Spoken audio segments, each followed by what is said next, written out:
Yang pertama tentu kami sangat apresiasi langkah-langkah dari Komdigi untuk memberikan batas bagi usia 16 tahun ke bawah untuk mengakses media sosial. Karena memang selama ini banyak di kalangan usia dini yang sudah menggunakan media sosial yang tentu mereka belum tahu dampak positif dan negatif terhadap lingkungan mereka, terutama kepribadian mereka.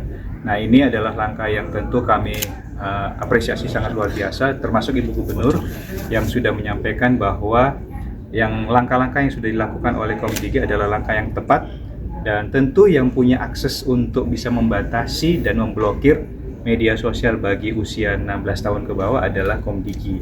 Nah, ini kami akan menindaklanjuti terutama dengan bagaimana kita bisa memberikan informasi dan juga tentu surat edaran kepada sekolah-sekolah agar sekolah-sekolah bisa menyampaikan kepada siswanya agar ini bisa diantisipasi secara dini.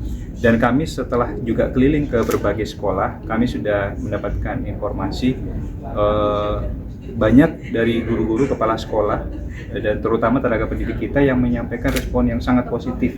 Karena ini juga berdampak terhadap kualitas pembelajaran bagi murid-murid kita.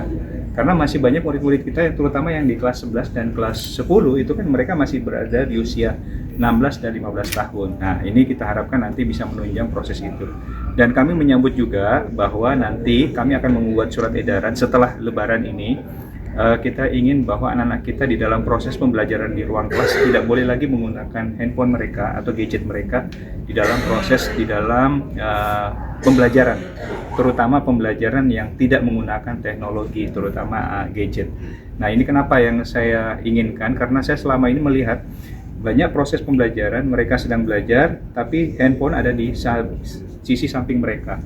Nah, setiap ada proses pasti mereka membuka handphone, ya, terus mengakses handphone. Akhirnya proses itulah yang membuat mereka tidak bisa belajar dengan tenang, tidak belajar dengan baik. Kenapa? Karena mereka menggunakan gadgetnya sebagai proses untuk saling berimbang antara proses pembelajaran dengan juga proses mereka beradaptasi terhadap media sosial. Bahkan ada sebagian besar mereka di dalam proses pembelajaran masih menggunakan game, ya, padahal mereka sedang beradaptasi dengan proses belajar dengan ada gurunya di depan mereka. Nah, ini yang kita akan batasi, terutama bagaimana menggunakan media teknologi atau gadget dengan bijak di lingkungan sekolah, gitu.